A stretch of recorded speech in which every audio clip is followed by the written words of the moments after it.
নমস্কার বন্ধুরা, কেমন আছো তোমরা সবাই? সঙ্গীতার প্রতিদিনের আজকের নতুন একটি ব্লগে তোমাদের সবাইকে স্বাগত জানিয়ে শুরু করছি আজকের ব্লগটি। কি করছো তুমি? ফুল তুলছো? কি ফুল তুলছো? ও, কি করছিস তুই? হ্যাঁ, কি করছিস? বন্ধুরা, এখন বাজে সকাল 8টা।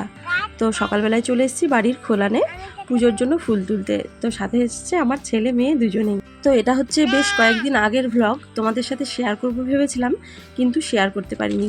মাঝখানে তো আমার শরীরটা অসুস্থ হয়ে গেল, সেই জন্য তোমাদের সাথে শেয়ার করা হয়নি।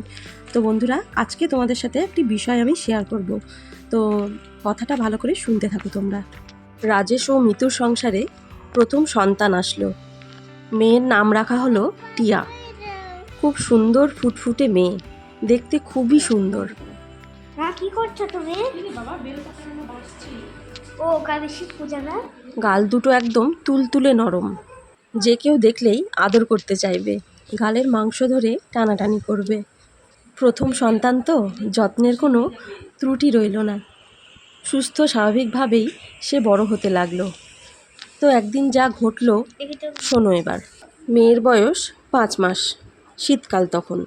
উঠোনে মেয়েকে নিয়ে রোদ পোহাচ্ছে মিতু। সকালে রোদ তো বাচ্চার জন্য খুব উপকারী, তাই রোদে শুইয়ে রাখলো বাচ্চাকে। হঠাৎই সেখানে আসলো পাশের ঘর থেকে প্রবীণ। টিয়ার কাকা হয় প্রবীণ। এসেই টিয়াকে কোলে নিল, আদর করতে লাগলো, হাসানোর চেষ্টা করলো। কিছুক্ষণ পর সে টিয়াকে আকাশের দিকে ছেড়ে দিয়ে বল ক্যাচ করার মতো করে ধরছে। এতে যেন টিয়া আরও খুশি হচ্ছে। মিতুও দেখে হাসছে। মেয়েকে হাসতে দেখলে যে কোনো মায়েরই ভালো লাগে। মিতুরও ভালো লাগছে। আর প্রবীণই কেন, অনেকেই তো এইভাবে খেলা করে বাচ্চাকে নিয়ে। প্রবীণ আবার টিয়াকে আকাশের দিকে ছেড়ে দিল। ঠিকঠাক ক্যাচও ধরলো, কিন্তু এ কী হলো? টিয়া হাসছে না, চোখ বন্ধ করে আছে। প্রবীণ ভয় পেয়ে গেল, মিতুকে ডাক দিল। মিতু দৌড়ে এসে কোলে নিল টিয়াকে, নানান নামে ডাকতে শুরু করলো। হাত দিয়ে চোখ খোলার চেষ্টা করলো, কিন্তু না, টিয়া চোখ খুলছে না। চিৎকার করে কেঁদে উঠল মিতু। বাড়ির সব মানুষ এসে ভিড় করলো। সবাই সাধ্যমতো চেষ্টা করলো টিয়াকে জাগানো, কেউই পারল না। উঠোনে শুয়ে গড়াগড়ি খেতে লাগলো মিতু। তাড়াতাড়ি হাসপাতালে নিয়ে যাওয়া হলো টিয়াকে।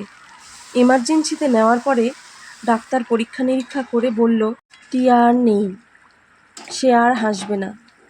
চিরদিনের জন্য ওর হাসি বন্ধ হয়ে গেছে। অজ্ঞান হয়ে যায় মিতু। একমাত্র মেয়েকে হারানোর ব্যথা সে নিতে পারছে না। ঘরের পিছনে কবর দেওয়া হলো টিয়াকে। মাঝে মাঝেই পাগলের মতন আচরণ করে মিতু।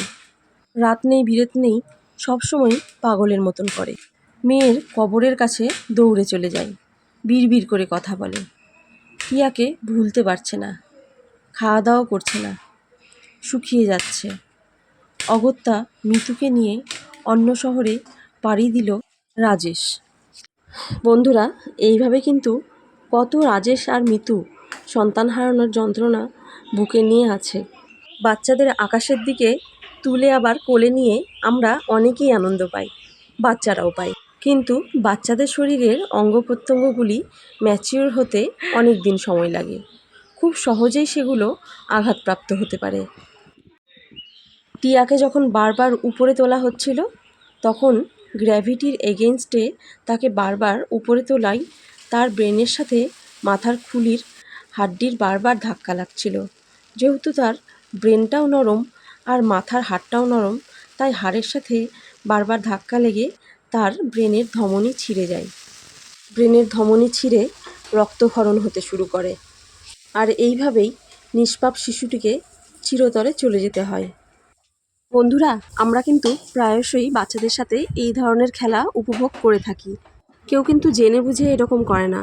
সবাই কিন্তু আনন্দের ছলেই বাচ্চাকে হাসানোর জন্য, বাচ্চার সাথে আনন্দ উপভোগ করার জন্য কিন্তু এই রকম করে।